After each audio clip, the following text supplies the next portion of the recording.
I blew my spleen up, and it made me flatline because I had so many. So you died? Yeah, so you were dead.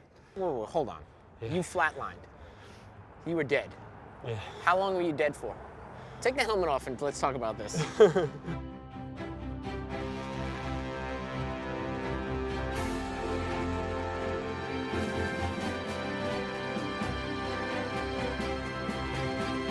Like, I was gonna take an ambulance, but I didn't have 500 bucks, and it was gonna cost me 500 bucks. So I just had my wife and my friend drive me. I went to stand up. When I stood up, my heart couldn't pump because it was my blood pressure was so low, and that's what made it stop. And then I fell back down, and then I was horizontal, and so it could kind of start pumping again and like that. Right. So it happened when I got to the hospital, but then it happened getting to the hospital too. So you died twice? Yeah.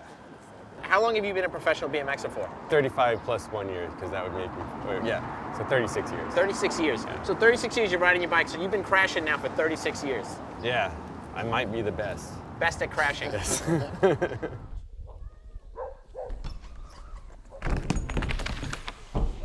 Jesus. Yeah, I want to keep you as low to the ground as possible, so we're going to do skid out contest. You're going to go up against me and B Dave.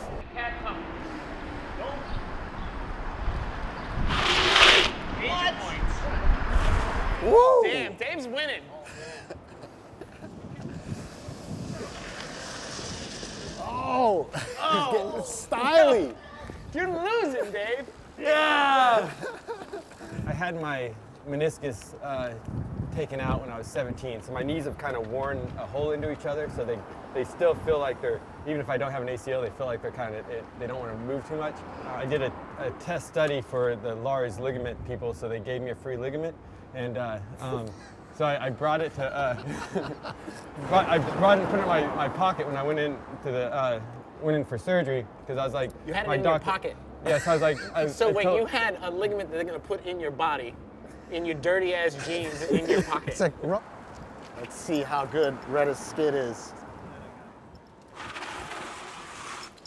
Yeah. Oh, that was it.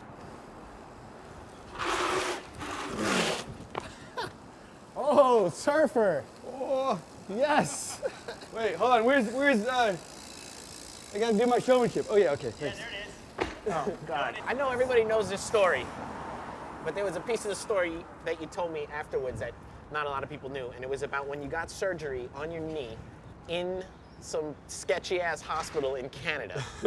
You went there with 10 grand in cash, and you got surgery with no anesthesia on your knee, and they basically drilled a drill bit through your knee. Yeah, this is one of those bad idea days of my life.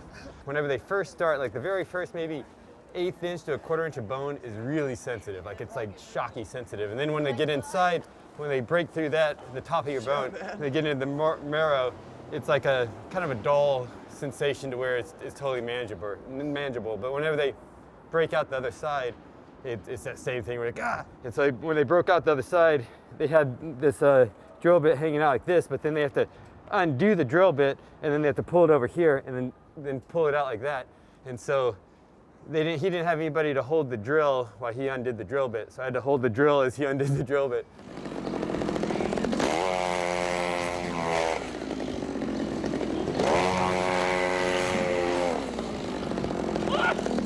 They don't sanction synthetic ligament surgery or synthetic ACL surgery in America. I had to somehow smuggle the ligament or the hardware into the country.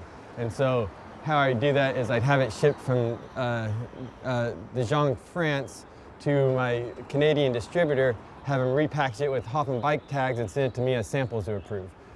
Bam! Sorry about that one, FDA. But you want to hear a crazy story? No, I don't. Oh man, I don't tell this story that often. So I was riding, and then I was coming down and my pedals had spun. And so I came down and I missed my pedals, and I landed on the seat, and it's back whenever you had seat rails like this. See these rails right there? Yeah. And when I landed, those rails are attached right here, and they poked through the seat, poked through my pants, poked through both sides of my nuts, and pierced both sides of them, all the way through. I was thinking maybe I could go to the doctor, but if I went to the doctor, did it just go through the sack, or did you go through the nuts too? Went through the sack, right. So then I went home, And I was like, no one's gonna believe this.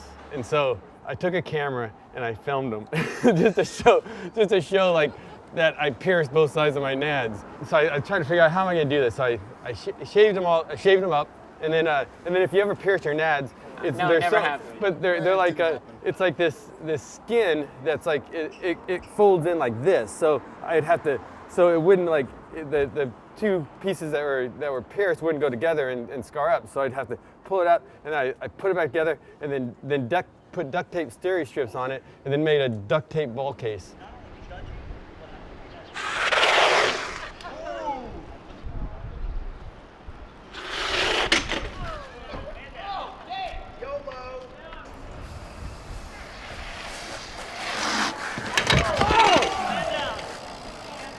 Man down! Who won the skid out contest? So I took a lot into consideration. You know, there are some things here. Like I said, showmanship was important. Let's get to it. Some of the throwback tricks were important, but I gotta say, home court advantage was on the side of Dave. Not to mention the fact that he had breaks. So I'm gonna have to give the W to Dave here today. Yes. Dave Ortiz Yes. is the king of 55 Yes. St. Mark's skid contest. Thank you. All right. All right. Good comment. I Good could- comment. Do you feel like you're like, all right, I've done this, I've done that, like maybe it's time to hang it up, or you're just gonna keep going?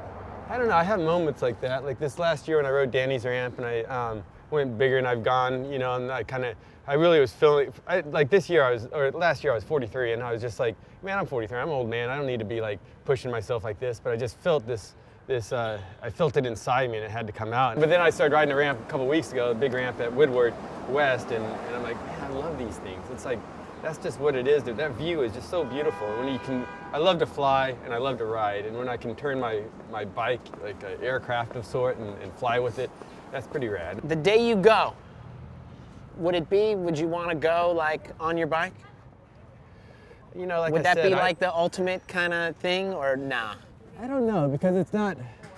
I mean, because try you're not to going. survive, you yeah, know, and like you're not on my going out there to bike. crash. Right, yeah, you're going out there just to fulfill whatever dream or whatever challenge is in your mind. But so I can't.